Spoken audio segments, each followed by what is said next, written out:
All right, we are live. Welcome to the first of many go to market office hours. This is where, if you are a CEO, a chief revenue officer, an investor, or even another chief marketing officer like ourselves, we answer the questions that you have about figuring out go to market opportunities, solving problems, thinking ahead, thinking behind, how to measure, how to do all the things go to market.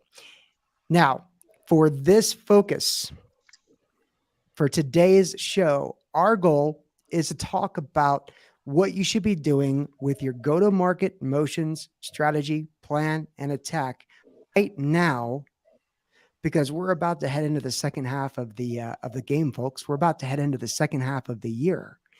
And that means you've only got 6 months left, or probably less, to actually get your stuff done. We got summer vacations, that slows things down. We got the winter breaks, that slows things down. So you probably only have about 4.5 months of actually legitimate work to get things done. I have brought with me today, and we're going to have different people joining us each week or every other week as we do this. But today we have the guinea pigs of Grow. We have the amazing team of what we call ICMOs or interim CMOs here to join us. And we'll just go around the clock here, and we'll start with you, Greg. Greg, why are you here, and what makes you worthy of us to listen to your ideas? I hope I'm worthy. Yeah, good morning. Thanks, Brett. Thanks, everyone. I love the craft of marketing, longtime B2B tech CMO, mostly software, deep expertise in global marketing, and most recently, account-based marketing and SaaS metrics. Love to focus on that, and excited to hopefully answer all your questions and be part of this great group. Greg, we're lucky and excited to have you here, just as we are with you, Rusty. Talk to us. Who are you, and why should we listen to your ideas about go to market? Yeah, Rusty Bishop here. Been a touring musician, guitars behind me. I've been a PhD biochemist. I was a CEO and a founder of a company that had a successful exit. And then I became a CMO of a publicly traded software company. So that's the expertise that I bring to this call today. Is I've been in the CEO job. I've ran marketing at a publicly traded company and been successful with both. And I hope that I can help you answer your questions, because I think that CEOs like me, when I was doing the job, I struggled with marketing. I didn't know what to measure. I didn't know what to do. I didn't even know how to think about it. So I hope we can help you. Yep. Perfect. Okay. Well, thank you, Rusty. And then last but clearly not least, we've got Law Smith. Law, why are you here, and why should we listen to your insights? Well, that could be a very existential question, I guess. I'll save that for a different podcast that has more colors in the background, maybe. Yeah, I'm a fractional CMO. I have my own small B2B small business advisory meets agency. It's called Tokabaga. I'm the president of that. Moonlighting stand-up comedian for about 15 years. So that's a second career. But the day job pays the bills a lot better. And also the host of Sweat Equity podcast, kind of a blend between the two worlds of entrepreneurship and comedy. And I love the puzzle of it. I love helping being part of businesses. You were here when we met, and I got you to here. And there's something very satisfying about that. I think I've improved over 1,000 businesses since like 2012. I was trying to count some stats out. I'm going to throw it back to you, Brett, because you did a great job putting a sense of urgency. That's how we know you're good at marketing. We got the rest of the year coming up. You threw that in there. I saw it. Yeah. So just for everybody to know, we are all a part of an organization called Grow Powerful. We are all interim and fractional chief marketing officers that are here to help solve problems. Most of it has to do with go-to-market motions. It might be new initiatives. It might be rewiring things, fixing things, whatever else. And when you think about needing to get your stuff together between now and the end of the year, there's never a better time to bring somebody in that knows what they're doing than now.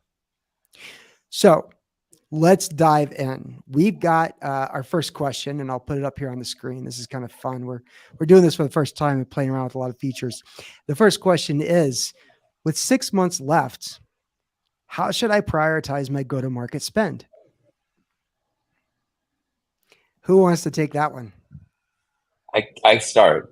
So the first thing I'd say is, if if you're an emerging brand and your goal is to show potential valuation and growth to investors, I would focus on demand gen at the top of the funnel. But if you have a revenue number you've committed to your board of investors, then clearly it's conversion.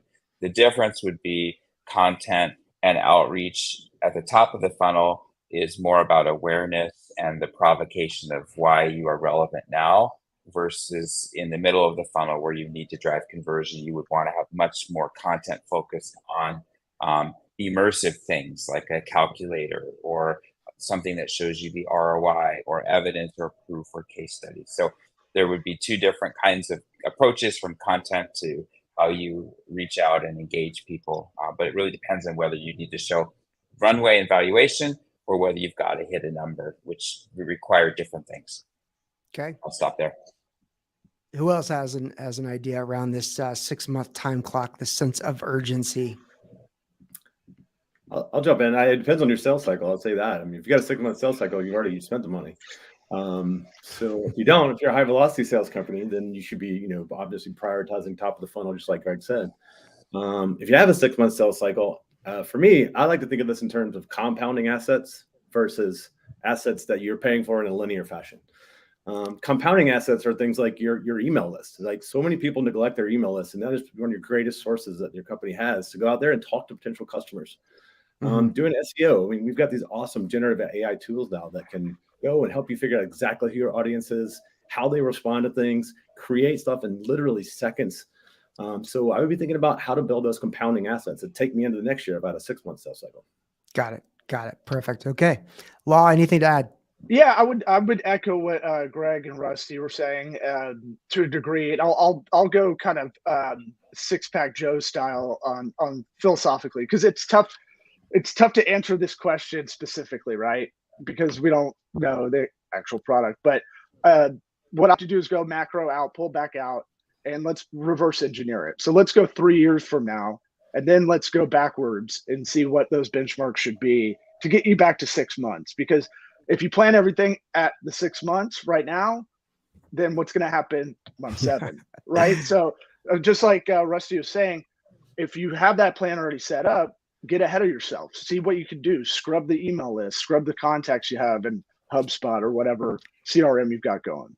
Okay, so then what we've heard is the law of law is the longer the hair, the longer the planning cycle there should be. I'm just playing the character, All right, perfect. I know people think I look like Nicolas Cage in Con Air. So Can I throw in one more quick, Greg? Can I throw in one more quick thing? Sure thing, Greg. And then we got another I am person. very passionate about this. You should be persistently running account-based marketing if you're in B2B. Persistently, you can achieve about a penny an impression. It's incredibly cost-effective. You should have that always on. You should never stop doing that, because that can, with less effort over time, keep the top of the funnel healthy, so that when you do have to surge in the middle, to surge conversion, you could put more focus there. Always be running account-based marketing for the top of the funnel. It's cost effective, and it's only adding value to your brand. Perfect. I absolutely love that. And I think that's spot on. I don't have anything to add. I'd like to actually head into, we got another question that came in from the crowd. And this is this is a little bit less of a go-to-market, but more of a question about us and our life. And the question is there a difference between ICMOs and fractional CMOs? And I'd love to take a stab at that. I don't mind. So here's the deal. There's interim CMOs, fractional CMOs, and virtual CMOs. Ultimately, and there's a lot of people that call themselves CMOs or fractional CMOs or interim CMOs, and they shouldn't. But there are legitimate people who have truly been chief marketing officers of companies or VP of marketing of companies and have a successful track record. Those people in B2B tech and SaaS grow the company we're part of. We call them ICMOs. Everybody here is an ICMO. Now, the commonality between interim CMO, fractional CMO, virtual CMO is they are CMOs that are proven, but they prefer gigs over jobs.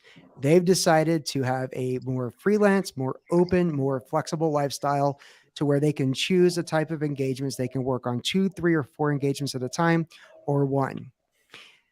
And the industry as a standard calls it the industry is a fractional CMO. Now, I'll tell you another angle of difference, which is an interim CMO tends to be somebody that is close to full time, who may be um, who may be stepping in for someone else for a period of time. And that mid-sized, larger companies, they lost a chief marketing officer. They need somebody in place so they can spend their time 6 months, a year to look for the perfect person. An interim is also good if there's a new initiative. There's two companies that are merging together, and there needs to be an adult at the table or something like that. A fractional CMO tends to be more for smaller companies that they work on a part-time basis, 2 days a week, 1 day a week. And it might actually be the first time a company is leveraging a chief marketing officer, and they're kind of dipping their toe in it. Other thoughts? Anybody else have some additions on the definitions?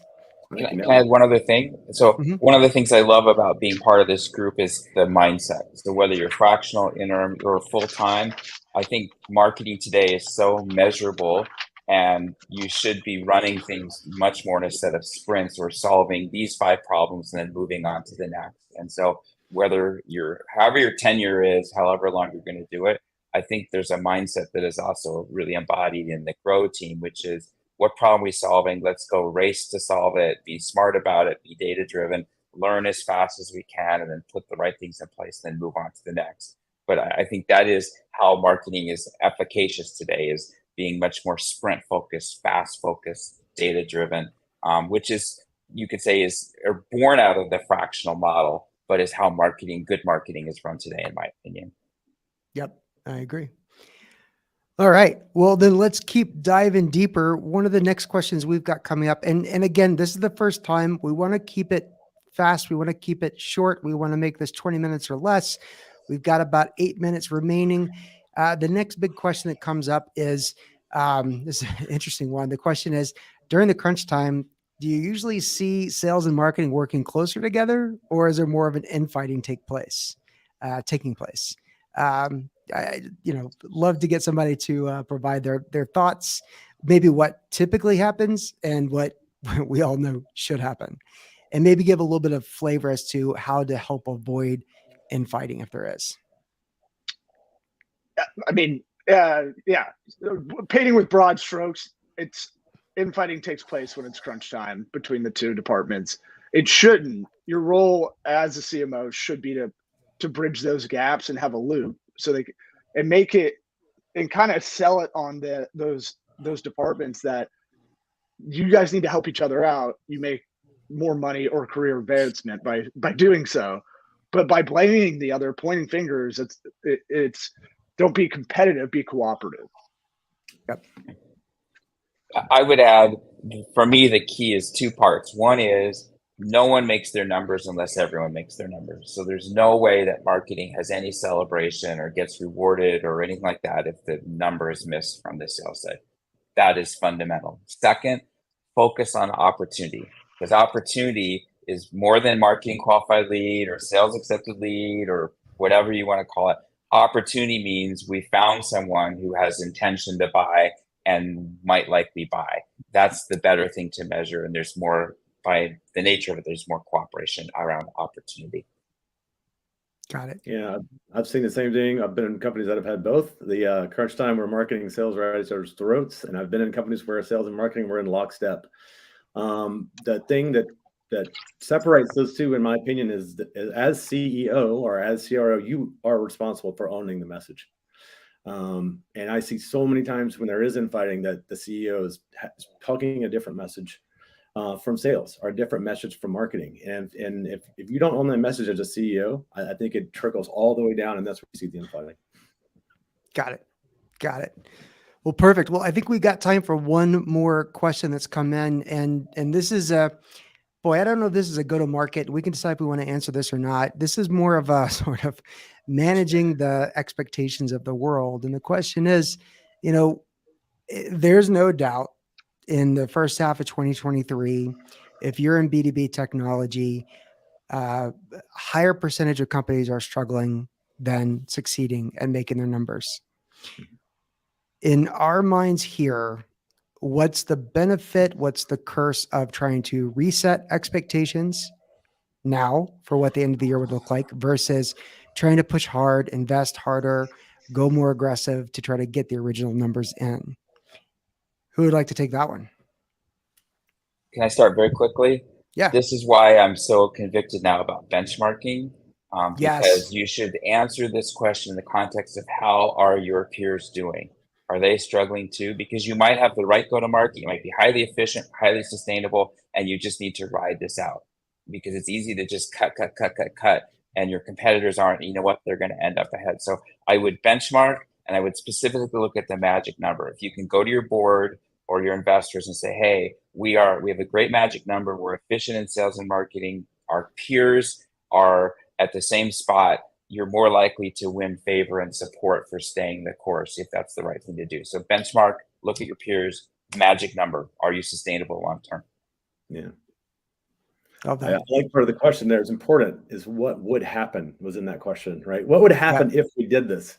And, put yourself in the situation of your board. Like, if you had to go to your board tomorrow and say, we're going to reset our numbers, how they've put money in your company, most likely, how are they going to react to that? So, I think your board's not going to react very well to that. So what Greg is saying is super important. Like, here's why we're doing it. We've got benchmark data. We know this is what the world looks like.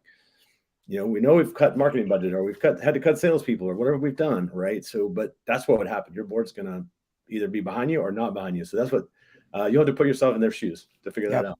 Yep. All right. Well, we had a couple of good questions coming in. Law, any other thoughts on that last question?